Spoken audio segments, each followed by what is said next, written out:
नमस्कार। मैं डॉक्टर सौरभ शर्मा, सह आचार्य इतिहास।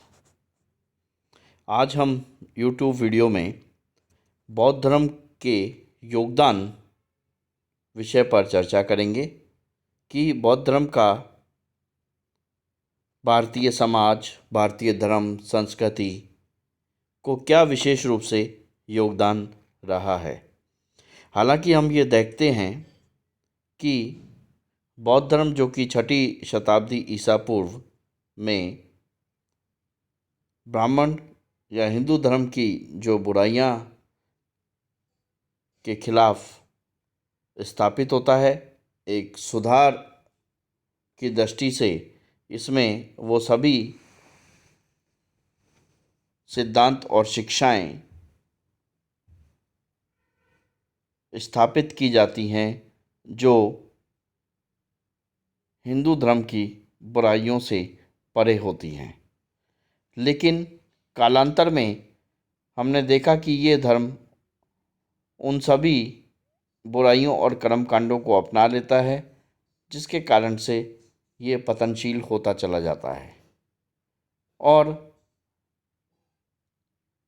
वह बौद्ध धर्म जो तीव्र गति से विस्तारित हुआ, वो धीरे धीरे अपना प्रभाव खोता चला गया।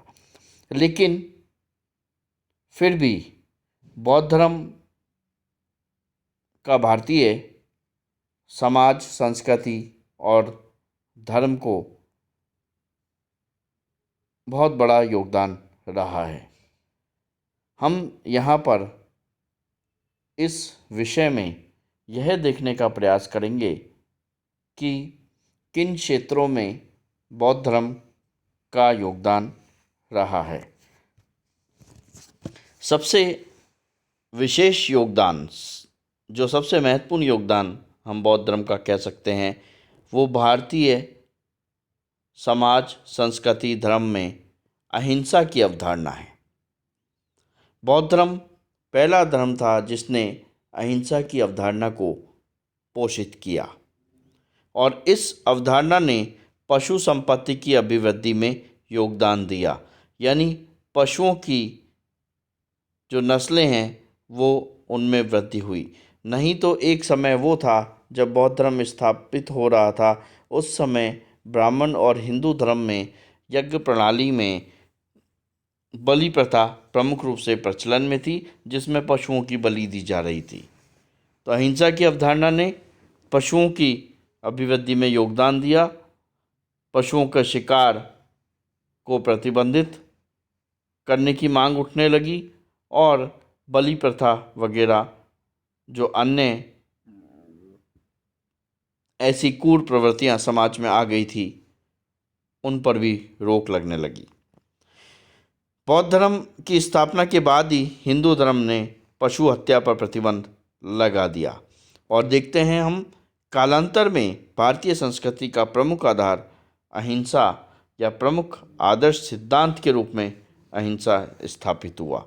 ये बौद्ध धर्म का विशेष योगदान है कि उसने अहिंसा की अवधारणा से परिचित कराया। इसके अतिरिक्त बौद्ध धर्म ने शिक्षा के प्रसार में और स्त्रियों तथा निम्न वर्ग की स्थिति में सुधार में विशेष योगदान दिया। बौद्ध धर्म ने नालंदा, विक्रमशिला, तक्षशिला जैसे आवासीय शिक्षण संस्थान स्थापित किए और इन्होंने प्राचीन भारतीय शिक्षा के प्रसार में महत्वपूर्ण योगदान दिया और हम सभी परिचित हैं कि ये प्रमुख विश्वविद्यालयों के रूप में ये संस्थान स्थापित हुए, जहाँ पर भी विदेशों से बहुत सारे अध्ययन करने के लिए विद्वान और विद्यार्थी नियमित रूप से आया करते थे। इसके अतिरिक्त स्त्रियों और निम्न वर्गों की सुधार की दिशा में भी बौद्ध धर्म का योगदान बहुत ही महत्वपूर्ण है। स्त्रियों को ब्राह्मण धर्म में वो मुक्ति का मार्ग नहीं प्रशस्त किया गया था, लेकिन बौद्ध धर्म ने धम्म संघ में इनको अनुमति दी, प्रवेश की अनुमति दी और इनके लिए भी मुक्ति का मार्ग प्रशस्त किया। वहीं निम्न वर्गों की स्थिति में भी सुधार की दृष्टि से इसका योगदान अतुलनीय रहा है। इसके अतिरिक्त धर्म में विवेक और तर्क का प्रयोग और क्षेत्रीय भाषाओं के विकास में भी बौद्ध धर्म का विशेष योगदान है। हम देखते हैं कि धर्म में जो अंधविश्वास थे और बाह्य आडंबर आ गए थे, उनके स्थान पर बौद्ध धर्म ने तर्क और विवेक के सिद्धांत को प्रोत्साहित किया। तर्क और विवेक के आधार पर अब धर्म को कसौटी पर कसना जाने लगा था। ये एक विशेष परिवर्तन बौद्ध धर्म के कारण आया था। व्यापार और वाणिज्य के विकास में भी योगदान बौद्ध धर्म का सराहनीय है, क्योंकि बौद्ध धर्म ने व्यापारिक गतिविधियों को प्रोत्साहित किया था। इसके अतिरिक्त विभिन्न क्षेत्रीय भाषाओं के विकास में बौद्ध धर्म का योगदान है। जैसे हम देखते हैं पाली, कन्नड़ तथा गुजराती जैसी भाषाओं के विकास में बौद्ध धर्म का योगदान महत्वपूर्ण माना जाता है।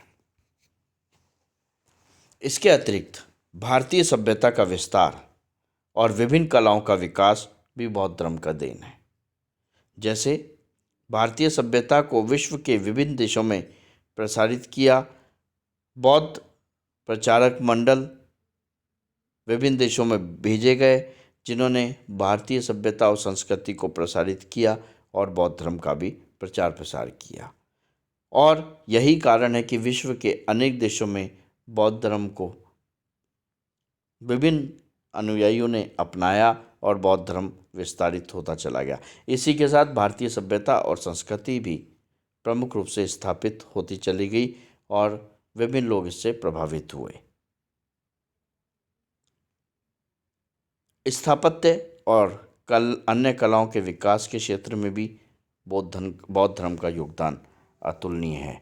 जैसे हम देख सकते हैं कि मूर्ति कला का विकास सर्वप्रथम इसी धर्म में हुआ था। गांधार कला विशेष रूप से बौद्ध धर्म की ही देन है। गांधार कला की जो विशेषताएं हैं वे सभी बौद्ध धर्म के से प्रभावित हैं। बौद्ध धर्म में भगवान बुद्ध की कलाकृतियाँ भी गांधार कला में बनाई जाने लगी थी। गया, सांची, भरूच में जो पत्थरों के ऊपर चित्रकारी की गई है, वे भी चित्रकला के विकास की दृष्टि से बहुत ही महत्वपूर्ण स्थान रखते हैं। गुफा स्थापत्य का विकास भी, जिसमें हम प्रमुख उदाहरण देख सकते हैं बराबर, गया या नासिक महाराष्ट्र की जो गुफाएं हैं, गुफा स्थापत्य है, वो भी बौद्ध धर्म की देन है।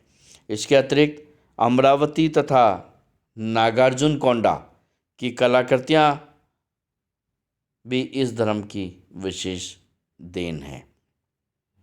इसके अतिरिक्त जो बौद्ध स्तूप बनाए जाते थे, जिन्हें हम स्मारक कह सकते हैं, या चैत्य जिन्हें हम पूजा भवन कहते हैं, तथा विहार जो कि भिक्षुओं का निवास स्थान होते थे, ये सभी स्थापत्य कला की दृष्टि से बहुत ही महत्वपूर्ण है। इनका स्थापत्य देख करके हम प्राचीन भारतीय स्थापत्य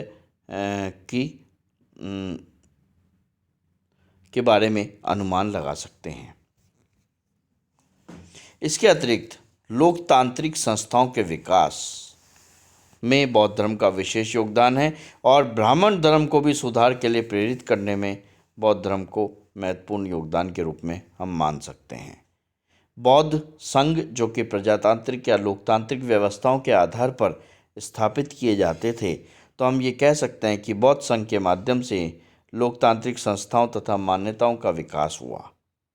इसके अतिरिक्त बौद्ध धर्म की सरलता और उसके प्रति व्यापक जन समर्थन ने ब्राह्मण धर्म को भी ये सोचने के लिए मजबूर कर दिया कि वह भी अपने धर्म में अपने दोषों को दूर करे।